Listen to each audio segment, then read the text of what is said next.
pada satu sisi APBN menggantungkan diri pada penerimaan cukai. Kalau penerimaan itu capai target, ya kami terus terang kami senang, kami punya apresiasi pribadi bisa mencapai target. Namun apakah itu hal yang sama dengan Kementerian Kesehatan? Kan enggak. Kementerian Kesehatan semakin tidak banyak yang merokok semakin berhasil. Kita taruh di sini rokok nih, di luar nih, asal pernah dilewati itu masih bau. Baunya itu khas banget. Jadi orang-orang paketan ini nggak usah di X-ray pun, wah ini pasti isinya rokok. Jadi misalkan ada, kan banyak tuh warung tembakau ya, kalau Bapak lihat ya. Itu kenapa kok nggak dikejar-kejar biaya cukai? Karena memang tembakau itu belum masuk barang kena cukai. Penegakan hukum terhadap rokok ilegal itu sebenarnya menyasarnya kepada siapa? Siapapun. Menyimpan, menjual, mengedarkan dan sebagainya. Itu mengkonsumsi?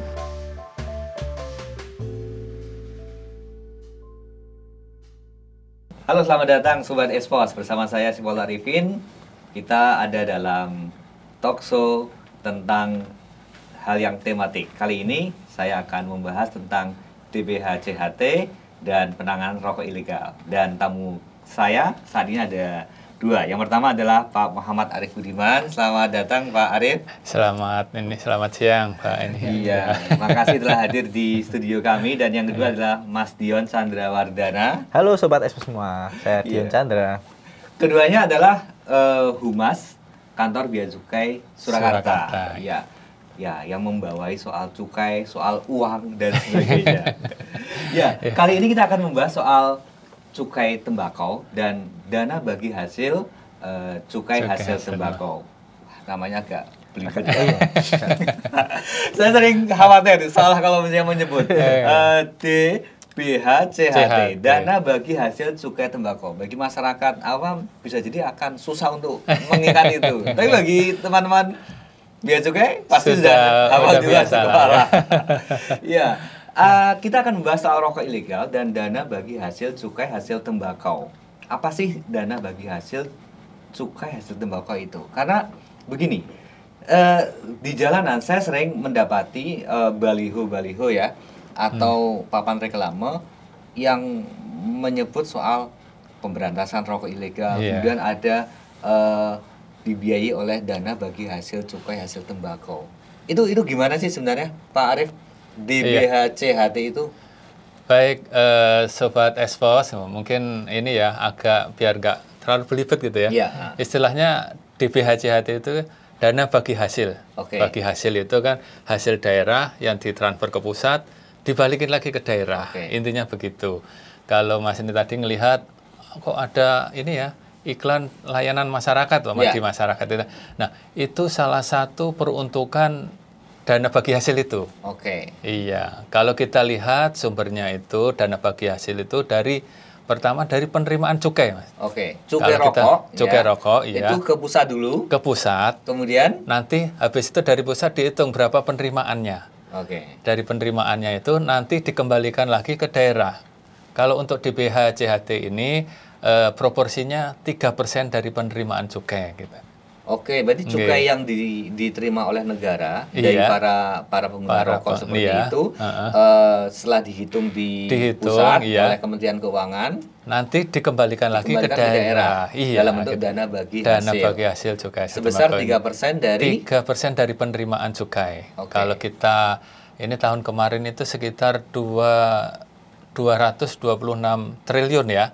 226 triliun untuk tahun sekitar 2024. Nah, tentunya 3%-nya dari itu ya sekitar 6 triliun sekian lah kalau koma-komanya nanti ini. 6 triliun itu diserahkan kepada pemerintah daerah. Pemerintah daerah. Provinsi maupun kabupaten provinsi kota. Atau kabupaten kota. Ada persentasenya nggak? Prosentasenya nanti sesuai ininya kan masing-masing itu tergantung daerahnya. Seperti daerah penghasil tembakau atau penghasil hasil tembakau, dalam artian pabrikan-pabrikan rokok yang di daerah masing-masing. Tentunya daerah penghasil tembakau sama itu proporsinya lebih besar daripada daerah yang tidak ada kontribusi pembayaran cukainya gitu. Jadi dana bagi hasil itu diserahkan ke daerah, persentasenya berdasarkan industri sama lahan tembakonya. Lahan tembakau. Penggunanya enggak ya? Perokoknya. Kalau perokoknya banyak nanti yang di kota-kota besar yang padat yang banyak. Oh iya. Kalau Jakarta pasti paling banyak. Jakarta, Jawa Barat, Jawa Tengah itu paling banyak ya. Oh jadi dua-dua itu yang jadi penentu ya? Berapa persentasenya gitu ya. Jawa Tengah berapa Mas Dian? Kalau Jawa Tengah tentunya ya sekitar 1 triliun. 1 triliun lebih. Iya. Itu dibagi ke semua daerah Pemda sama Pemkot kota ini. Ya.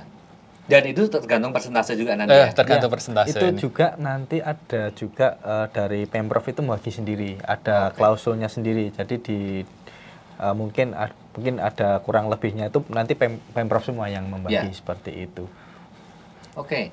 Kemudian kalau Karanganyar berapa? Kalau untuk tahun 2025 ini ya kurang lebih ya. Kalau ini angka tepatnya sekitar 19 atau hampir 20 M sekian itu. Oke. Iya. Besar juga ya?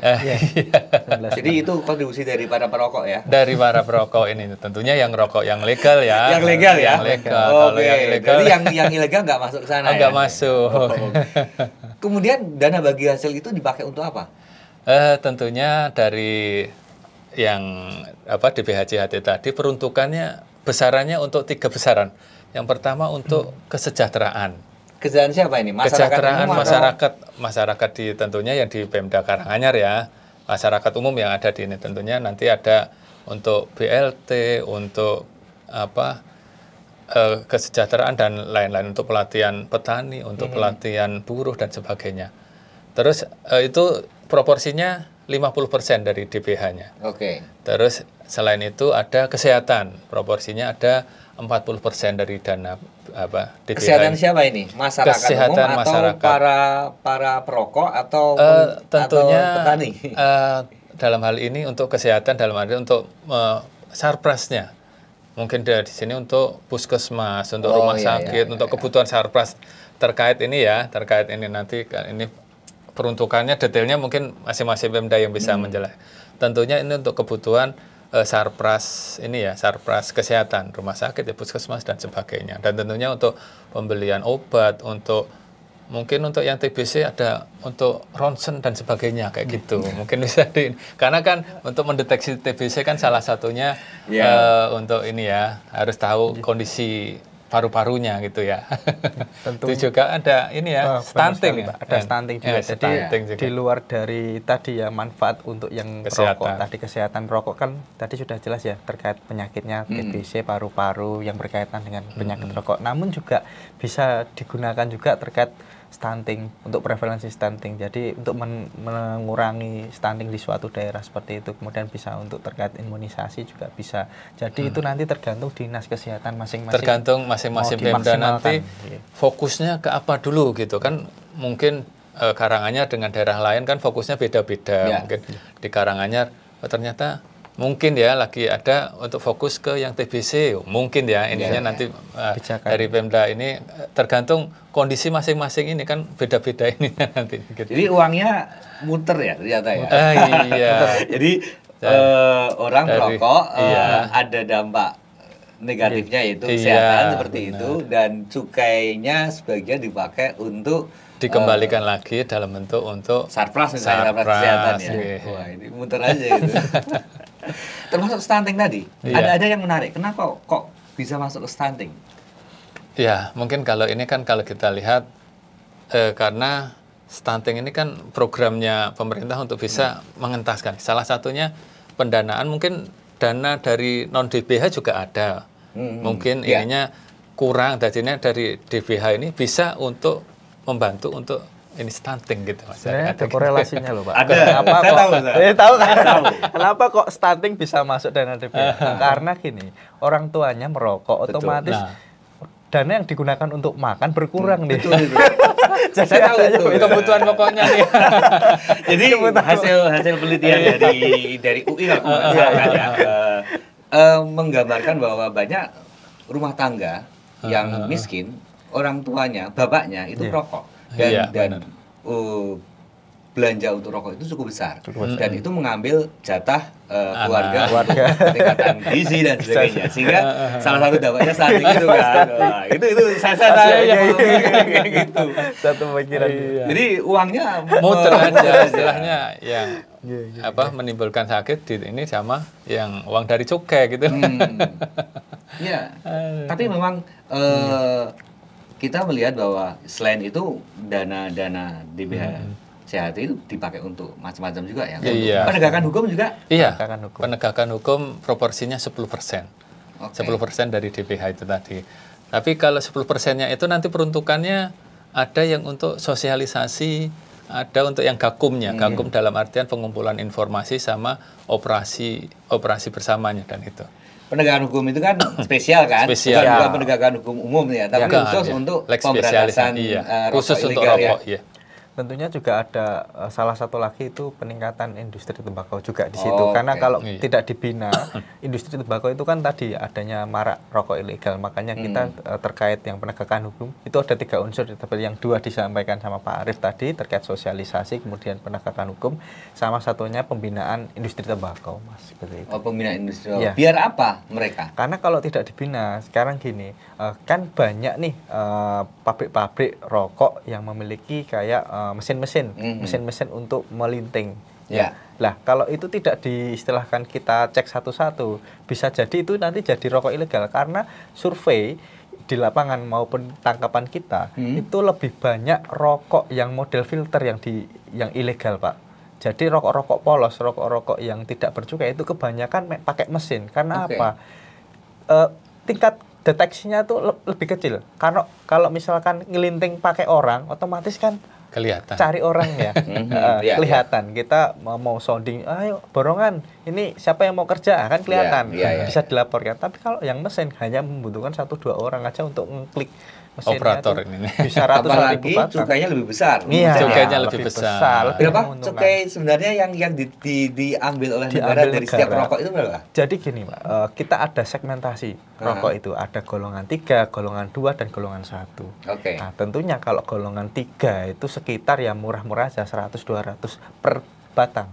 Seperti itu. 100-200 rupiah per batang. Itu cukainya? Iya. Kira-kira per jenis rokok juga berbeda. SKM gitu ya. Tadi yang terkait sigaret. Kalau yang model yang golongan 1 aja itu udah 1.000 rupiah per batang. Makanya rokok yang mungkin yang terkenal itu yang filter itu bisa diangkat 40 ribuan atau 35 ribu. Jadi satu rokok per batang itu harganya berapa sih? Kalau di pasaran? Kalau di pasaran misalnya. Di pasaran itu satu bungkus nih isi. Kalau satu batang berapa? Satu batang anggap aja hampir 2.000, 3.000 ya. 3.000 per batang yang 3.000. Iya. Nah, dari 3.000 satu batang itu berapa cukainya? 1.000 untuk cukai. 1.000 cukainya. Nanti belum dikenakan ada pajak lain. Pajak rokok. PPN sama pajak rokok.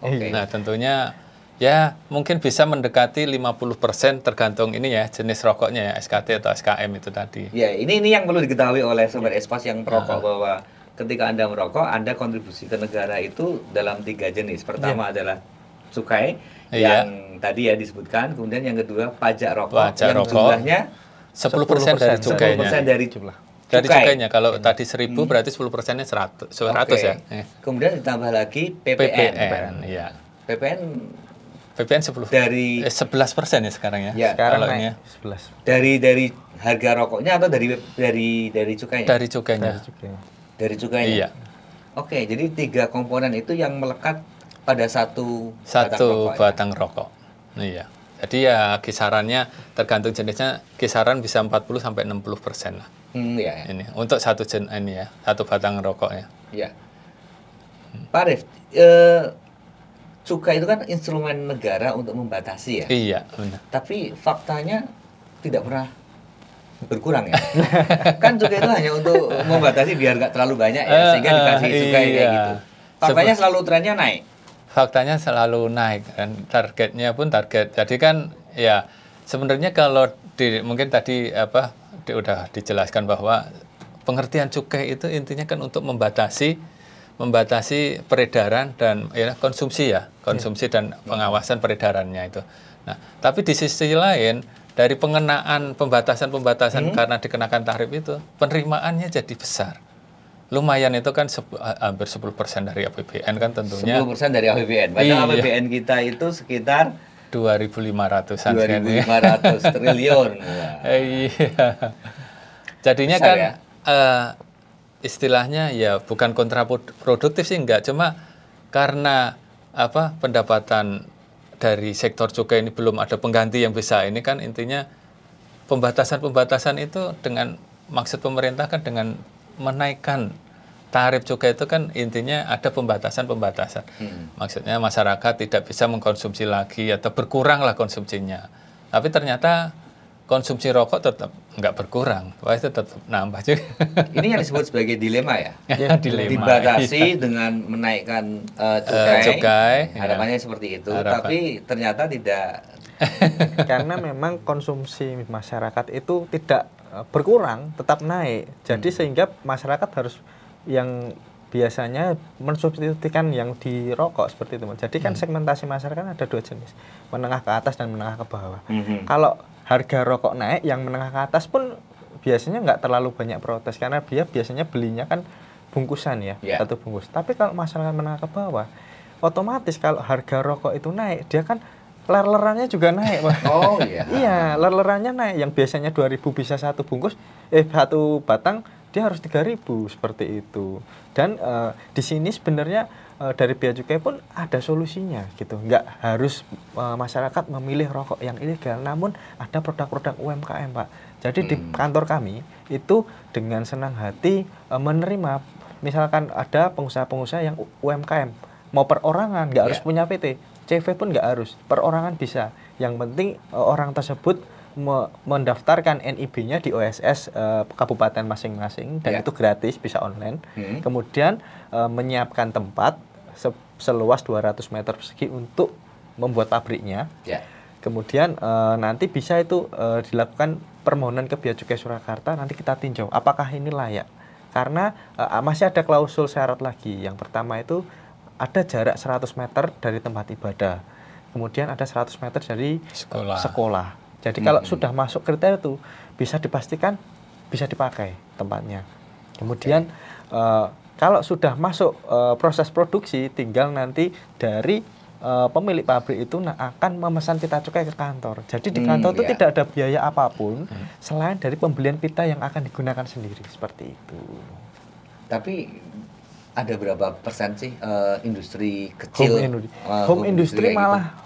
Ini di kantor kami ya, ini binaan kami ada 30 Solo Raya. 30 itu yang 10 besar. Ya, mungkin yang top 5-nya besar-besar lah yang udah kita tahu lah yang sudah terkenal. Lah, barulah 5 yang tadi selain dari 10 tadi itu yang di kota-kota Solo ini termasuk kelas menengah. Kemudian yang terakhir 20 yang lain itu yang kecil-kecil UMKM, malah yang cuman dia ngelinting dari tembakau sendiri kayak gitu. Setiap hari produksinya berapa batang? Ya, kalau yang produksi yang itu prosesnya dia kan belinya pita per bulan ya. Per bulan itu bisa 100 lembar, 200 lembar. Satu lembarnya itu bisa 50-an. 50 satu lembar isi 50 kan 50 keping ya. Keping. Nanti keping itu untuk mewakili satu bungkus. Iya. Satu keping atau bungkus. Jadi 50 kali 20-an. Ya, sekitar 12 sampai 20 tergantung satu kemasannya. Jadi berapa gini, gitu. Sistem mereka adalah pesanan biasanya. Ya, kalau ada yang laku nih, Mas aku pesan banyak, oh berarti ini mau ada banyak duit gawe gitu kan. Kan modelnya gitu. Karena dia nggak setiap bulan ada pesan juga. Kadang ada yang nggak pesan gitu, saya tanya, loh kok nggak pesan pita? Ya Mas, ini tembakau belum ini masih mahal. Dia nggak berani beli. Jadi memang sebenarnya itu juga sampingan. Tergantung cash flow-nya mereka. Kalau di masyarakat itu seringkali dalam saat ada gawe kayak gitu, mereka ada pesanan. Berarti benar sekali. Penerimaan cukai akan meningkat pada bulan-bulan sawah kayak gini ya. Bisa jadi gitu ya. Bisa jadi, Pak. Karena memang sebenarnya yang tadi rokok-rokok UMKM itu bukan sebagai kami lihat sebagai sumber penerimaan. Kita lebih ke sumber alternatif daripada rokok ilegal, Pak, seperti itu. Karena kalau daripada nih kan kita jelas ya yang tadi golongan pertama tadi yang 1 batang 1.000 kan masyarakat yang hanya menengah ke atas yang mampu. Namun kalau yang menengah ke bawah ini kan daripada rokok ilegal 10.000, mending yang beli yang rokok yang legal tapi UMKM. Cuman kita kenai satu tarif cukainya 1 batang Rp100. Ya memang ada disparitas, bedanya cuman paling ya tadi 10.000, kalau yang ini 12.000 atau 13.000. Selisihnya dikit. Cuman dan bisa dipastikan bahwa fresh tobacco-nya itu masih fresh. Dan itu 1 batang berapa kalau dijual yang paling UMKM? 1 batang paling 500. Iya, ada yang 500. Ada itu ya, 500 Rp100 masuk cukai. Iya, sekitar ininya. Cuman biasanya jarang beli eceran kalau yang murah, Pak, langsung. Kan kalau 1 bungkus ya, kalau 1 bungkus yang untuk golongan kalau kita biasanya golongan 3 lah ya, golongan 3 itu yang untuk kecil-kecil gitu ininya, ya mungkin harga jualnya di bandrolnya itu ada yang 9.000, ada yang 10.000, tapi harga jualnya kan di bawah harga jual yang tercantum di situ. Di bawah itu harga jual eceran itu harga tertinggi lah gitu. Itu sebagai patokan kita kalau kita intinya nanti kalau survei di lapangan berapa sih harga jual yang di ini gitu. Itu sebagai harga patokan aja. Biasanya harga jual di pasarannya di bawah harga jual. Tertera 9.000, ininya mungkin ya bisa 7.000 atau 8.000 gitu. Nah, sebenarnya penentuan cukai itu acuannya apa? Harga eceran terendah atau harga produksi atau apa? Mungkin kalau ini dijelaskan gini dulu. Kira-kira mereka itu masuk kapasitas produksinya berapa dulu? Kalau kapasitas produksinya umpama setahun di bawah. Kalau yang gede-gede itu kan udah di bawah di atas 5 miliar batang gitu. Nah, ini paling nggak sampai 1 juta atau nggak sampai 1 miliar. Nah, ini nanti kita klaster.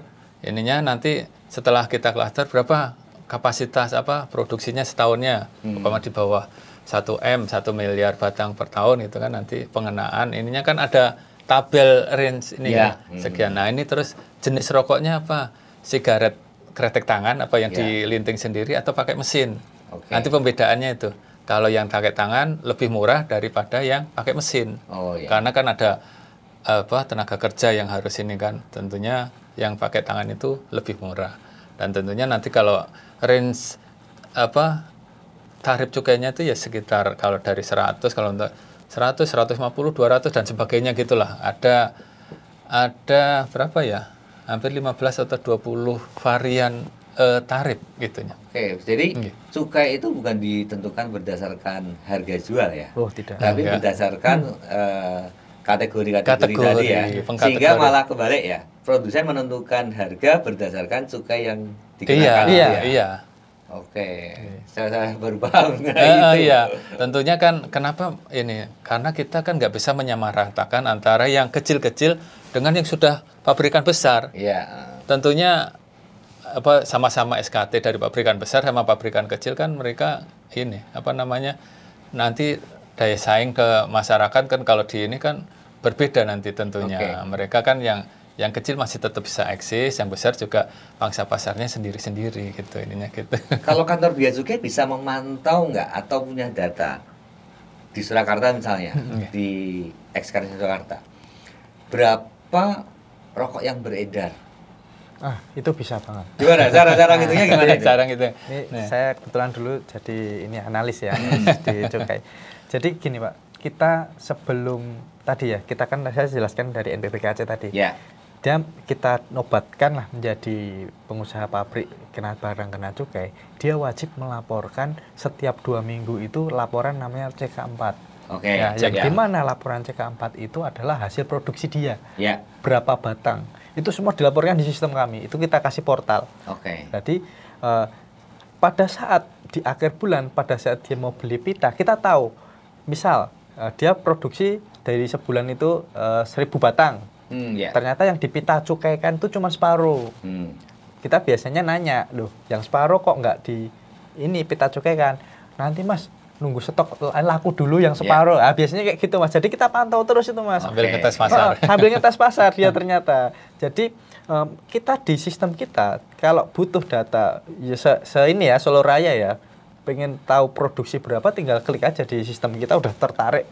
Bisa produksi kita, ya. Produksi. Tapi kalau konsumsi atau beredar yang di pasaran Kalau yang di pasaran itu begini Pak, karena sistem pasar itu kita nggak tahu.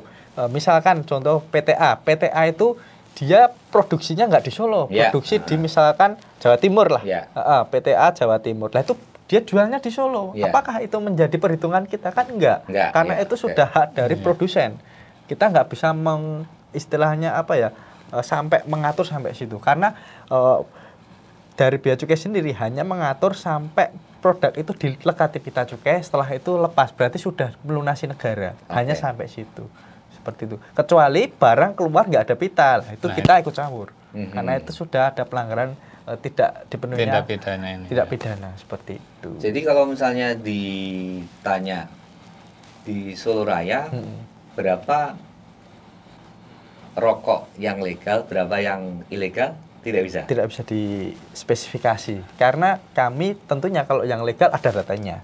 Untuk yang ilegal Pak, kan kita kan gini, kita memang baru cari bersama nih pabrik-pabrik ilegal ini di mana posisinya seperti itu. Karena yang memang sudah tertangkap di kami itu yang sudah end user banyak kan, yang sudah produk tanpa istilahnya tanpa pita. Jadi kita kalau datang tanpa pita dan kalau kita telusuri, kita coba cek pabriknya di mana, itu tidak ada tulisannya. Karena seharusnya kalau namanya etiketnya rokok itu tercantum nama pabrik, lokasi, kemudian informasi-informasi yang memang sudah SOP-nya dari PMK itu termasuk di etiket tersebut. Namun kalau rokok ilegal dia pasti enggak. Dia kotanya ngawur, kalau enggak diganti, ya kan. Dan misal nih kita nangkep truk, sopirnya pun nggak tahu sebenarnya itu di mana letaknya karena mereka muatnya tidak di situ, muat rokoknya tidak di tempat pabriknya.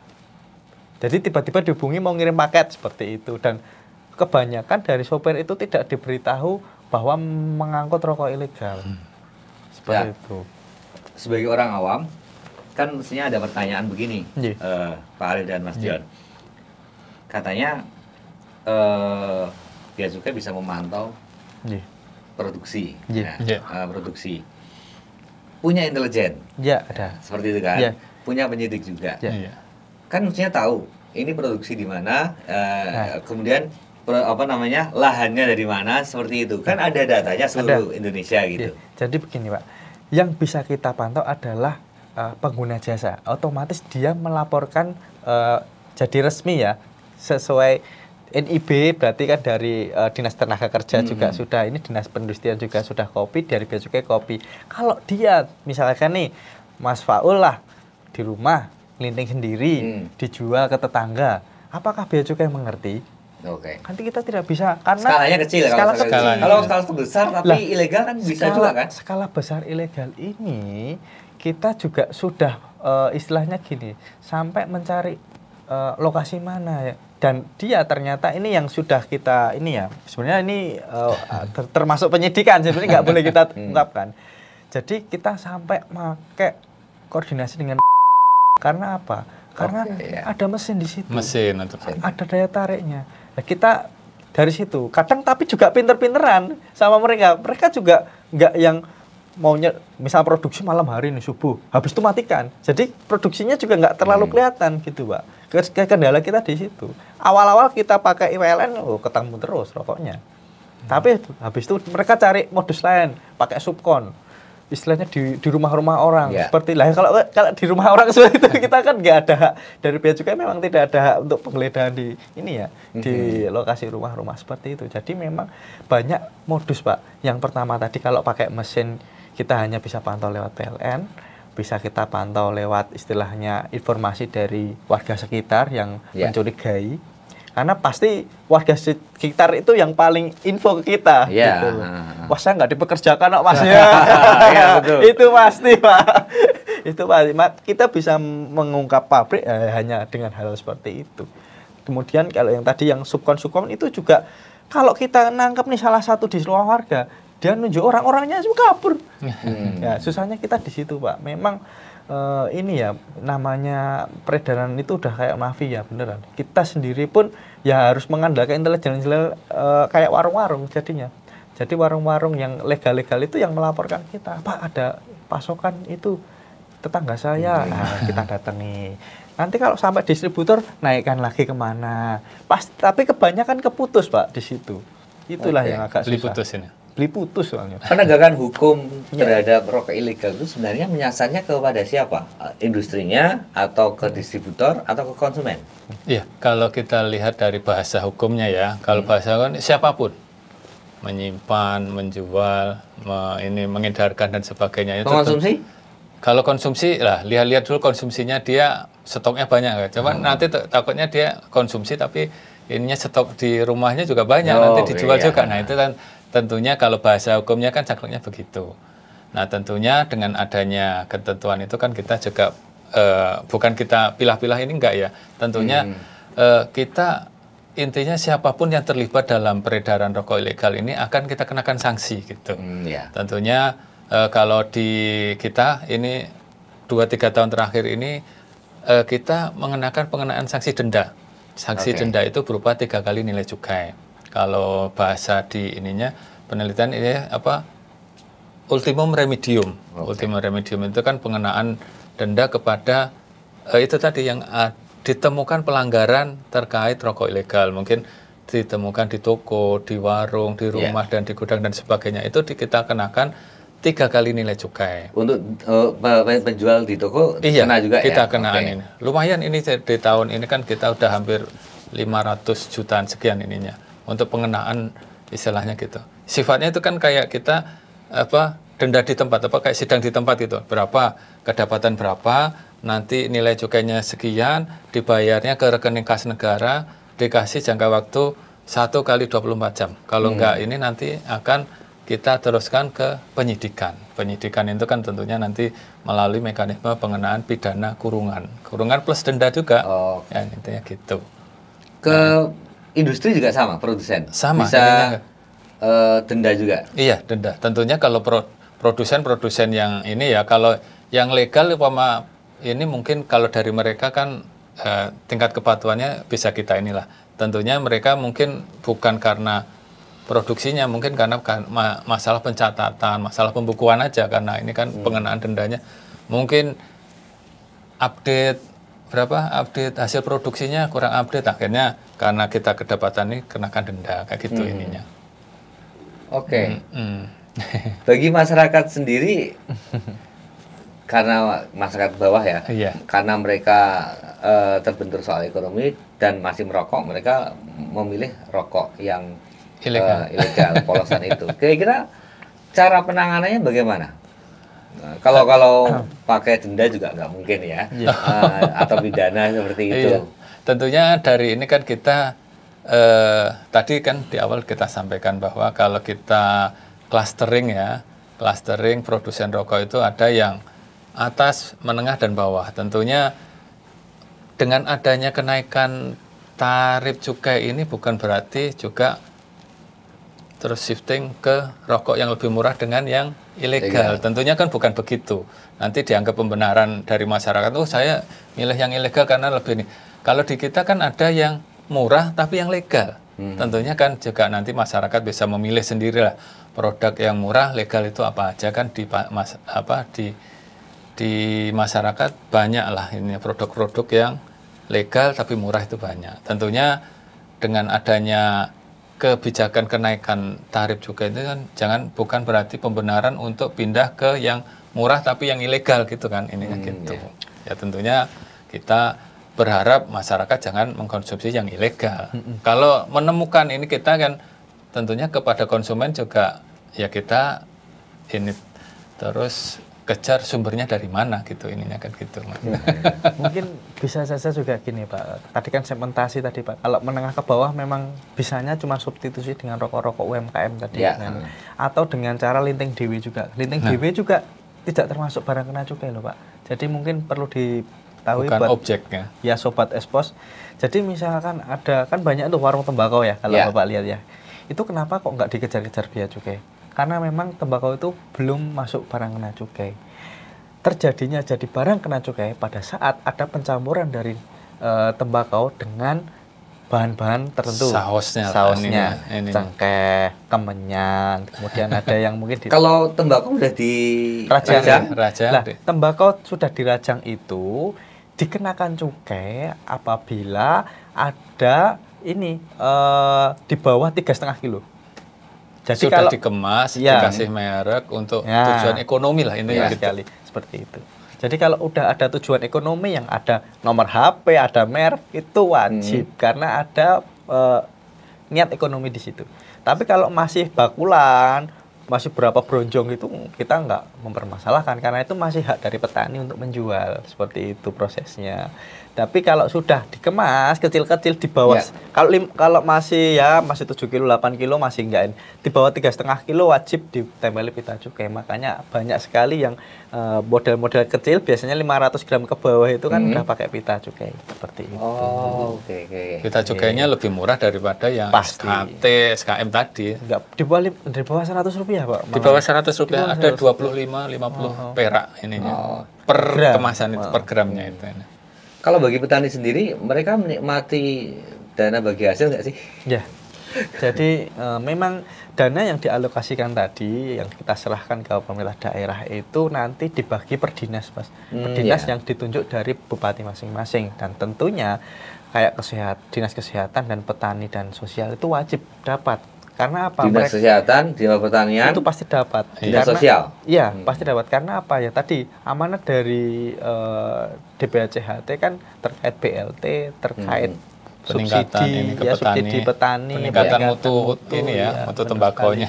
Mutu itu pasti ada bantuan lah terkait petani. Namun ya kita juga serahkan semua ke istilahnya ke dinas pertanian mau dikasih bantuan apa, apakah model pupuk, apakah model eskavator, apakah model mesin rajang, itu kita serahkan. Jadi sudah jadi hak dinas pertanian untuk mengamanatkan subsidi tersebut. Tapi ngomong bagi bea cukai, kantor bea cukai, peningkatan cukai termasuk dana bagi hasil juga ya, itu adalah sebuah prestasi atau bukan sih? Ya tentunya kalau itu kan nantinya atau ada target kita ada target Pak ini target, tentunya untuk Bea Cukai Surakarta kan tahun ini kita penerimaan itu 2,8 triliun ya 2,6-nya itu dari hasil tembakau. Tentunya itu kan ditarget dari pusat ya, kita harus istilahnya tiap bulan itu mengevaluasi lah, monitor dan evaluasi nantinya ini pendapatannya kan berdasarkan histori kan ada PTA, PTB, PTC dan sebagainya itu mereka biasanya produksinya sekian. Nah, makanya kita tentunya tetap memonitor penerimaan sampai ya gampangnya bulanan itu kita trajektorinya berapa. Kita kalau di bawah trajektori tentunya kita harus ini warning lah, apa ini yang kurang, kenapa produksinya mereka ini. Nah tentunya kita terus sampai akhir tahun nanti kan biasanya kalau di akhir tahun nanti hitung-hitungan perkiraan berapa kurangnya gitu. Tentunya dengan adanya target itu kan kita bisa setidaknya memonitor semua pendapatan penerimaan negara kita. Tentunya lah ya itu kalau tercapai ya itu prestasi kita, intinya begitu. Ya kalau saya pribadi melihat bahwa cukai dari hasil tembakau ini ya sebuah dilema itu pada satu sisi APBN menggantungkan diri pada penerimaan cukai. Iya, tadi sampai berapa persen tadi? 10 kalau nasionalnya 10%. 10% dari APBN seperti itu. Tapi pada sisi lain ini di luar politik anggaran. Biaya uang yang dikeluarkan pemerintah dalam APBN untuk penanganan penyakit karena rokok juga gede. Jadi memang ini Mas, otomatis namanya pemasukan ya dari rokok kan tadi udah triliunan tadi. Otomatis untuk mengatasi dampaknya sebenarnya 3% itu kalau kita tanya ke dinas-dinas itu kurang sebenarnya. Karena yang kita istilahnya dapat subsidi kan otomatis menengah ke bawah semua. Yang buat menengah ke atas gimana kalau mereka isahkan menanyakan, loh kami juga pengen dong, tapi kan mereka bayar subsidi sendiri mampu BPJS gitu kan, malah punya asuransi istilahnya yang lebih bagus seperti itu.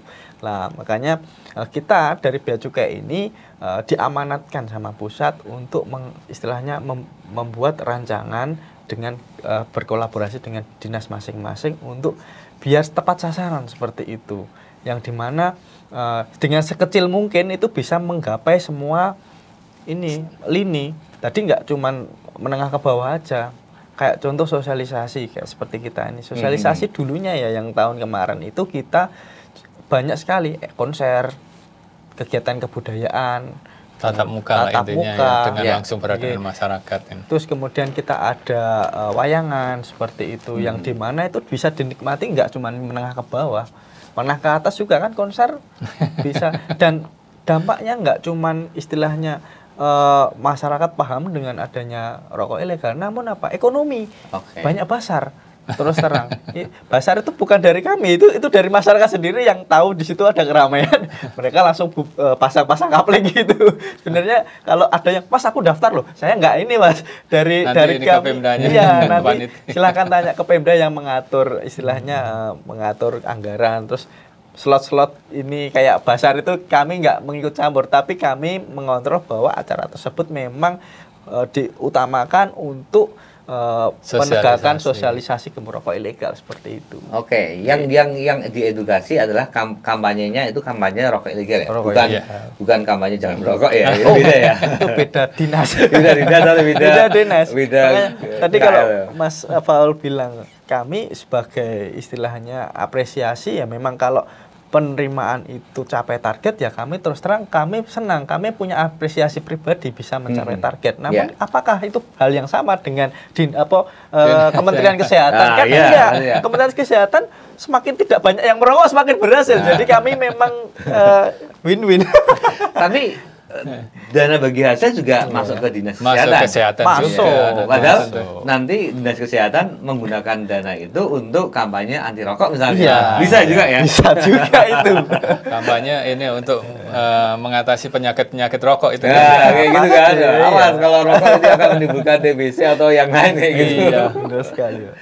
Jadi ya rada-rada unik ya politik anggaran di Indonesia itu. Pada satu sisi kampanye anti rokok, kesehatan ya, tapi pada satu sisi masih gantungkan pada karena memang dari hasil tembakau. Bea Cukai yaitu pekerjaan dasarnya adalah community protector sekaligus third facilitator. Kalau kita hanya berbicara kepada penerimaan negara, terus istilahnya third facilitator, kita memfasilitasi orang-orang yang memang penjualan rokok, tapi community protectornya kan nggak mungkin kita lepaskan gitu Pak. Jadi memang dua sisi kita di Bea Cukai seperti itu.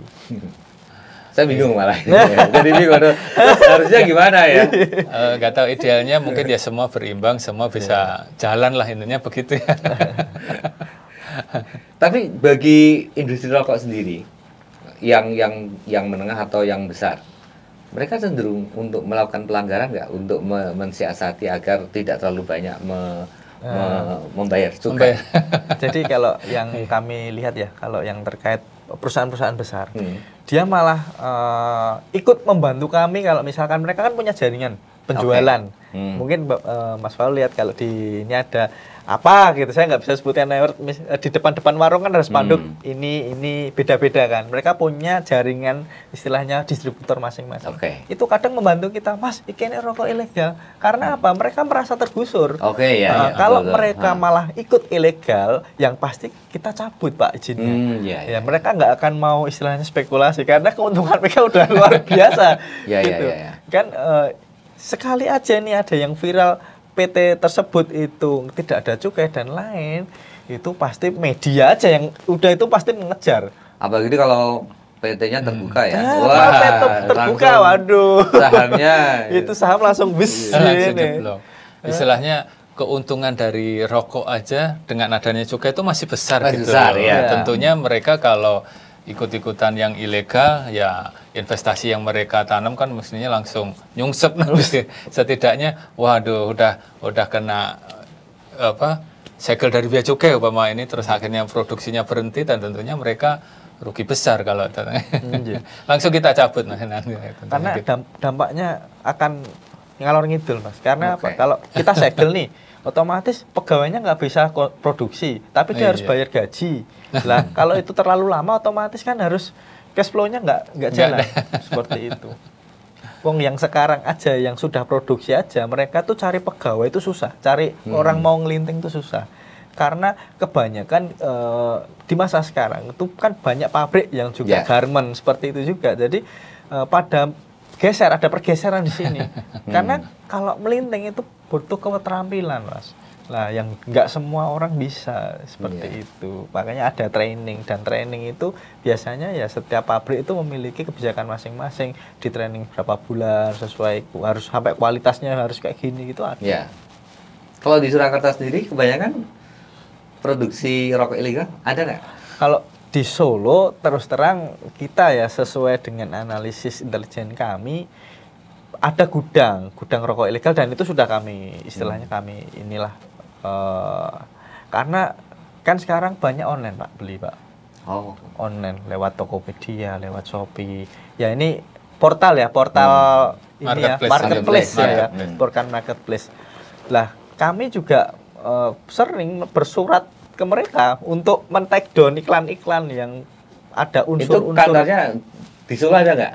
Kalau ini nggak ada lah di Solo ininya. Kalau bukan tempat produksi. Bukan tempat produksi. Ya sebenarnya Solo ini posisinya kan di tengah. Jadi dilalui dari jalur distribusi, tapi sebagian juga masih kita temukan beberapa tempat itu masih ada beberapa ini, tapi bukan produksi Solo sendiri, bukan Solo Raya, bukan ya. Nah, dalam artian ini kalau kita terus ya merek-merek dari luar Solo gitu loh ininya gitu. Kalau yang produksi dari yang orang-orang Solo sih nggak ada, belum kita temukan ininya gitu. Jadi yang dilakukan oleh kantor Bea Cukai Surakarta pertama edukasi masyarakat ya, iya. saja ya, karena tidak ada tempat produksi. Kalaupun ada penegakan hukum, yaitu pada distributor aja. Jadi gini Mas, kami juga bekerja sama agen-agen paketan juga. Jadi kan banyak juga yang pakai paketan nih.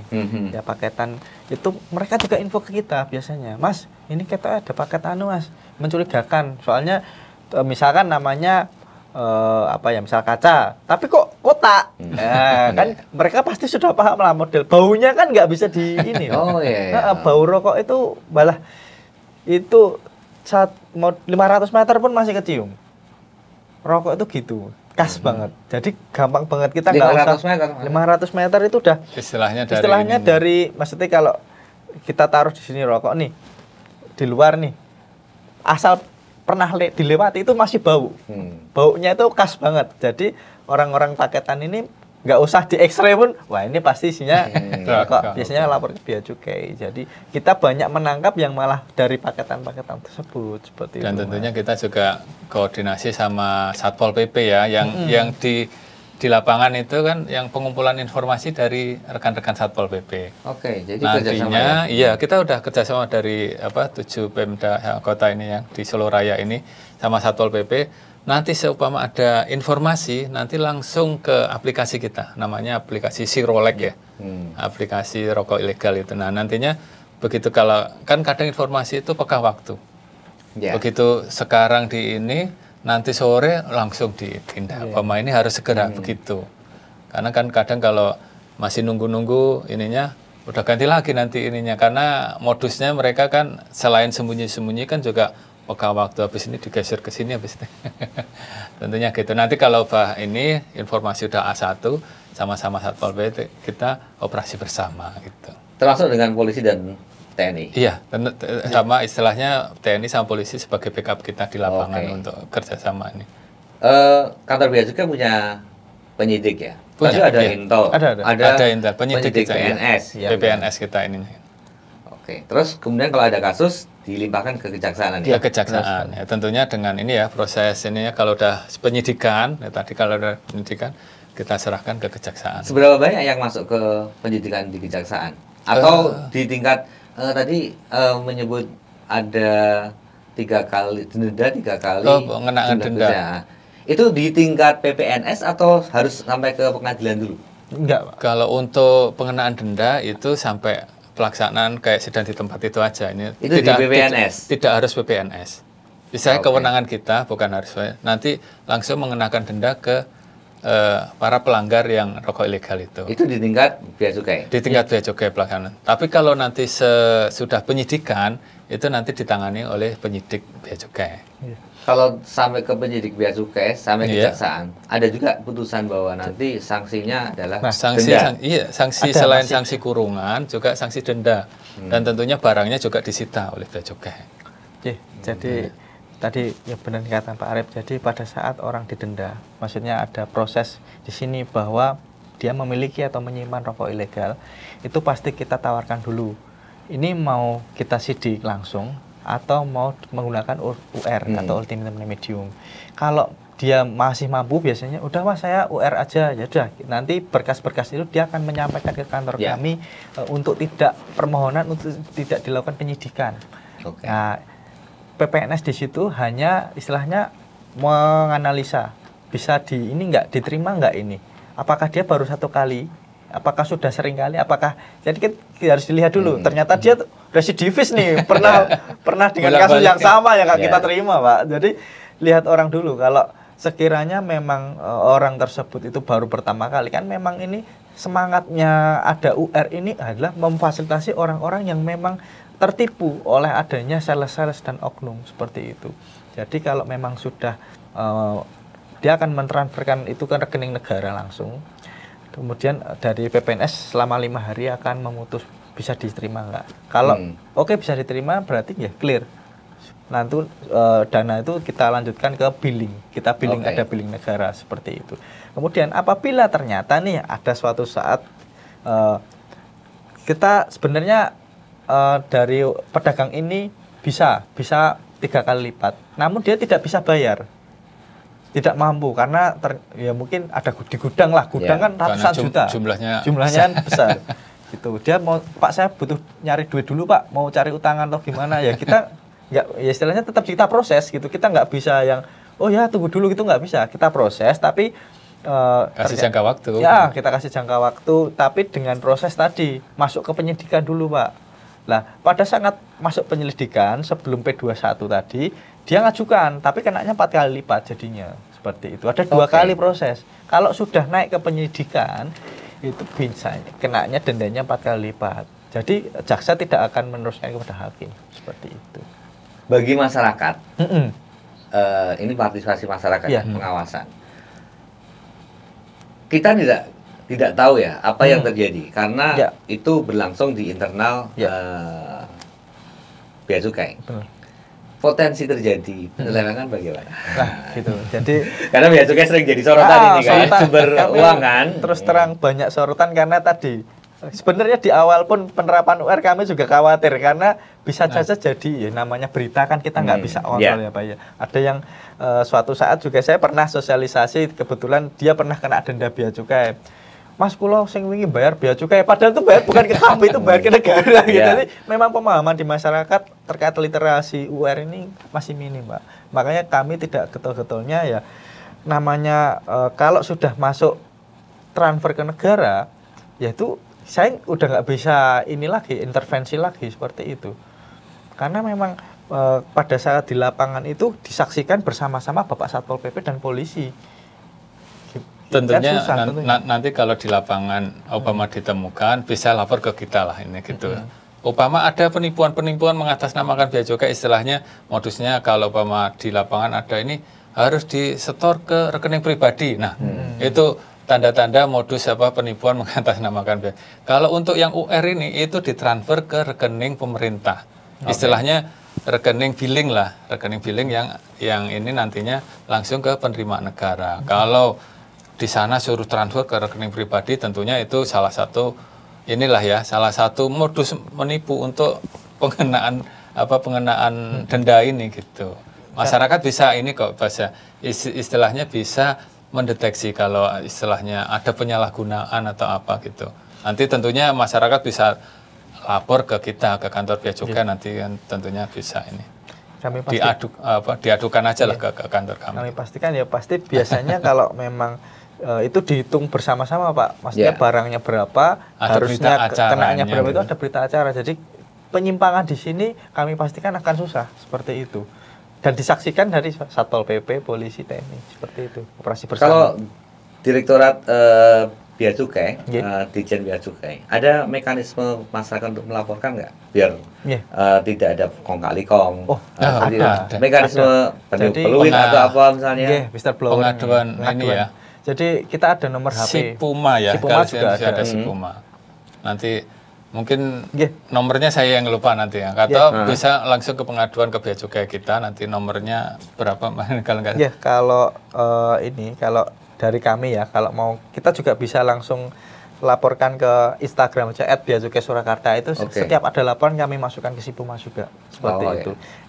Instagram ya DM itu @beacukai_surakarta atau di nomor HP 089 69 80 50 ribu. Saya ulang lagi 089 69 80 50 ribu. Itu juga nanti langsung kita tindak lanjuti. Karena itu beda nih, nomor HP ini yang megang bukan pihak yang menangkap, seperti itu, beda. Kayak istilahnya nanti berdasarkan laporan itu nanti kita tindak lanjuti, istilahnya kapan kejadiannya, siapa, di mana dan sebagainya, nanti kita istilahnya kita teliti, nanti kalau Bea Cukai yang ini ya kita tindak lanjuti. Begitu. Karena banyak juga yang melaporkan seperti itu, Mas, ini ada saya didatangi Bea Cukai, ternyata kita selidiki Bea Cukai kan, Pak. Ada palsu, pakai kartu. Ya mukanya orang Bea Cukai tapi tidak sesuai profil gitu. Dia ngopi dari novel kan. Seragam pakai seragam Bea Cukai tapi ternyata dia nyetak gitu. Nyetak ID card pura-puranya karena tahu ada rokok ilegal, dia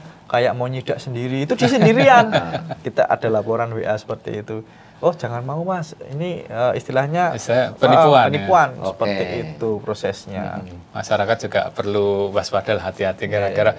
Tentunya kalau Bea Cukai yang ini kan kita ini berseragam kayak gini ya, berseragam. Tentunya kita pun juga ada surat tugasnya. Surat tugasnya ini di mana, dan tentunya kalau operasi bersama didampingin sama Satpol PP dan teman-teman dari kepolisian dan TNI lah sebagai ini nih.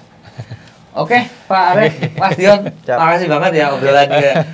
Ada hal-hal yang baru yang selama ini saya tidak tahu. Saya tahunya bahwa Bea Cukai itu menerima uang dari cukai hasil tembakau, tapi kan ternyata tidak sesederhana itu ya. Ada banyak kegiatan, banyak hal macam-macam ya. Dan Sobat Esmos, berikut obrolan saya dengan Pak Arif dan Mas Dion dari Humas Kantor Bea Cukai Surakarta tentang dana bagi hasil cukai hasil tembakau, susah juga tadi. Dan pemberantasan rokok ilegal. Dan semoga ini bermanfaat bagi Sobat Expos sebagai informatif ya, sehingga kita menghindari rokok ilegal. Tapi saya tidak mengatakan rokoknya rokok legal saja. Nanti saya kampanye merokok ya, seperti itu. Tapi hindari rokok ilegal seperti itu. Titik gitu aja. Makasih, terima kasih atas kebersamaannya, dan kita akan jumpa lagi dalam pembicaraan talkshow yang lain dengan topik yang menarik. Selamat siang. Siang. Atau Pak Arif. Iya, makasih. Adian.